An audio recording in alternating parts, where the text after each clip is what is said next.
आगे बढ़ते हैं और अब बात करते हैं जीएसटी की ओवरहॉलिंग की। जी हाँ, अभी-अभी जीएसटी का एक बड़ा ऑपरेशन, एक बड़ी बाईपास सर्जरी हुई है। नतीजा क्या हुआ कि 12% का स्लैब खत्म हो गया। तमाम वस्तुओं पर जो दरें थीं, वो कम हो गईं। अब चर्चा ये है कि जीएसटी में एक और सुधार करना होगा, जो जुड़ा होगा इन्वर्टेड ड्यूटी स्ट्रक्चर से जुड़ा। सर, सवाल ये है कि इन्वर्टेड ड्यूटी स्ट्रक्चर जहाँ पर इनपुट जो रॉ मटेरियल लगता है, उस पर टैक्स ज्यादा होता है, तैयार माल पर टैक्स कम होता है। अधिकतर तो सही हो गया। अब सबसे बड़ी उलझन इस समय क्या है जिस पर बैठक हो सकती है? अगर जीएसटी के कटौती के बाद इन्वर्टेड ड्यूटी स्ट्रक्चर की चुनौती काफ़ी हद तक सामान्य होगी। जैसे उदाहरण के लिए आप देखें कि पहले मैनमेड फाइबर पर 18% जीएसटी लगता था, गारमेंट पर 5% था।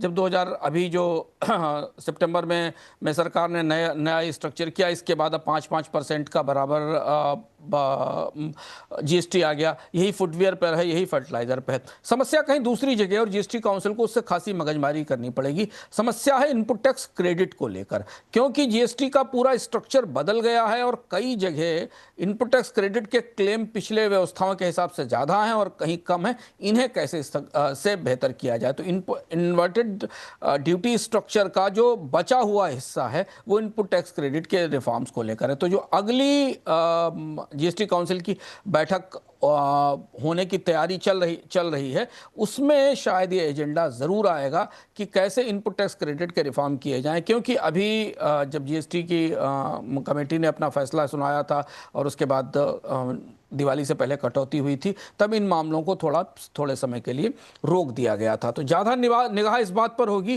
कि इस नई व्यवस्था के अंदर अलग अलग उद्योगों के लिए इनपुट टैक्स क्रेडिट कैसे मिलेगा। जैसे कि बीमा का उदाहरण आपके सामने है। एलआईसी तक ने इस बात की शिकायत की कि बीमा पर टैक्स घटने के बाद उनका इनपुट टैक्स क्रेडिट बंद हो गया है, वो जो सर्विसेज पर टैक्स पे कर रहे हैं उसकी वापसी कैसे होगी। तो अब ये जो उलझा हुआ मामला है, ये जीएसटी काउंसिल की मेज पर मौजूद है ताकि ये टैक्स क्रेडिट को लेकर नियम बनाए जा सके और शायद इनमें कुछ बड़ा बदलाव भी आएगा।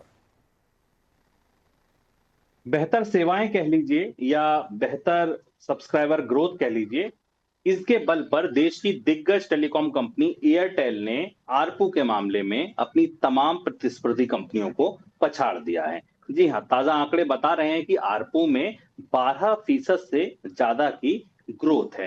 सर, एयरटेल के आंकड़ों को भीतर से अगर पढ़ें, मार्केट शेयर में भी हमने देखा कि 70 बेसिस पॉइंट की का इजाफा हुआ है। मार्केट शेयर भी बढ़ रहा है, इसके बाद आरपू भी बढ़ रहे हैं। तमाम और कंपनियां भी लगभग कंधे से कंधा मिलाकर ही चल रही हैं। ऑफर्स आते हैं तो सबके सूर्य के धूप की तरह आते हैं, सबके बराबर गिरते हैं। फिर ऐसा एयरटेल क्या कर रहा है, इसके आंकड़े भीतर से क्या कह रहे हैं जो दूसरों से इसको अलग बना रहा है? एयरटेल ने भारतीय बाजार को प्रीमियम और नॉन प्रीमियम में बांट दिया और स्पष्ट रूप से, और ये शायद जियो की सबसे बड़ी चुनौती होने वाली है आने वाले दिनों में। वोडाफोन आइडिया तो खैर रेस में अभी नहीं है। अगर आप आंकड़े देखें तो दूसरी तिमाही का जो आंकड़ा है इस साल की, उसमें जियो का आरपू है 203 और 211। वोडाफोन आइडिया तो बहुत ही पीछे 160-161 पे। और एयरटेल का आरपू हो गया है 256 रुपये। आरपू का मतलब है कि एक मोबाइल कंपनी अपने हर यूज़र से कितना रेवेन्यू लेती है, एवरेज रेवेन्यू पर यूज़र, क्योंकि यही इसकी लाभप्रदता का पैमाना होता है। सबसे महत्वपूर्ण बात यह है कि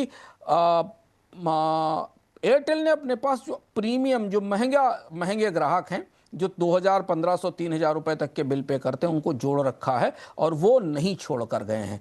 प्रीपेड से पोस्टपेड पर शिफ्ट बढ़ा है। धीमे धीमे एयरटेल अपने प्रीपेड ग्राहकों की संख्या कम कर रही है, पोस्टपेड की संख्या बढ़ा रही है। 4G और 5G स्मार्टफोन के यूज़र्स बढ़े हैं। स्मार्टफोन डेटा यूज़र्स 12 महीनों में करीब करीब 22.2 मिलियन बढ़े हैं। दूसरी चीज़ है कि चर्न रेट बहुत कम है।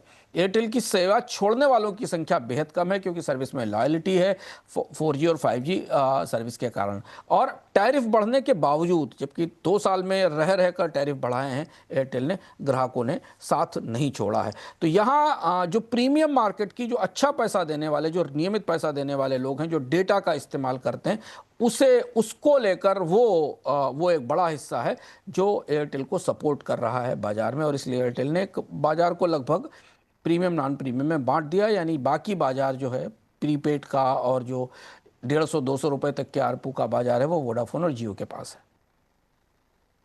अगर आप दिल्ली में रहते हैं, प्रदूषण की समस्या से परेशान हैं और ये उम्मीद लगाए बैठे हैं कि कब ये प्रदूषण कम होगा, तो एक ऐसी खबर है जो आपकी इन उम्मीदों को झटका दे सकती है। जी हाँ, आने वाले दिनों में हवा और ज्यादा प्रदूषित हो सकती है। आप कहेंगे अब ऐसा क्यों?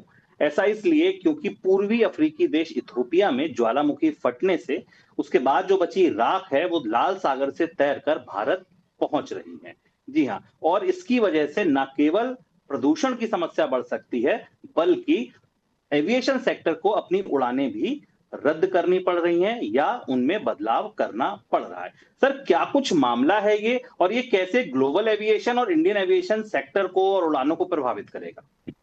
ये पिछले 24 घंटे की सबसे बड़ी घटना है और भारतीय विमान कंपनियां इससे सबसे ज़्यादा बुरी तरह प्रभावित हुई हैं। एक तो 10,000 साल पुराना एक ज्वालामुखी जिसकी कोई संभावना नहीं थी वो फटा है और करीब 45,000 फीट ऊपर उसकी राख का बादल जो सामान्य रूप से वोल्केनोज में होता है वो फैल गया है। तो जो रेड सी यमन का इलाका है और पाकिस्तान से लेकर उत्तर भारत तक के इलाके में ये धुंध फैल ये राख फैल रही है। जो ताज़े आंकड़े हैं उस हिसाब से ये राख भारतीय हिस्से में प्रवेश कर रही है। गुजरात, राजस्थान, दिल्ली, एनसीआर, पंजाब, हरियाणा पर यह राख इथियोपिया की ज्वालामुखी की राख अगले 24 घंटों में दिखाई देने लगेगी और ये एक दिन तक रुकेगी, यहाँ से 2 दिन तक रुकेगी और उसके बाद फिर हवाओं के साथ ये पूर्व की तरफ और चीन की तरफ निकल जाएगी। तो पहली चीज़ तो ये कि ये जो मैपिंग ग्लोबल रडार्स कर रहे हैं इस राख के बादल की, वो उत्तर भारत के लिए बेहद चुनौतीपूर्ण है क्योंकि ज्वालामुखी की राख में बहुत सारे रासायनिक तत्व, सल्फर और बाकी चीज़ें होती हैं।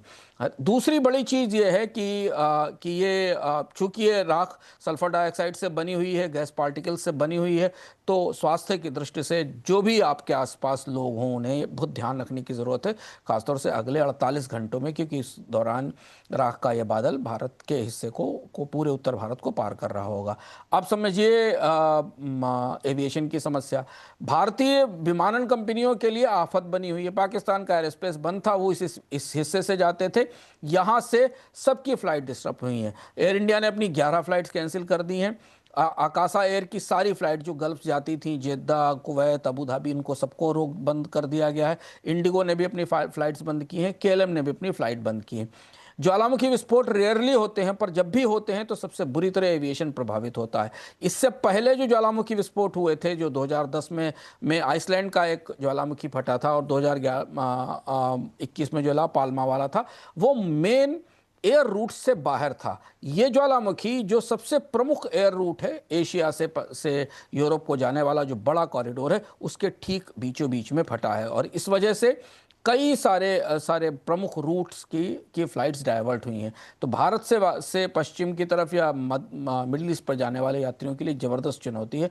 खासतौर से दिल्ली सबसे ज़्यादा प्रभावित हुआ है।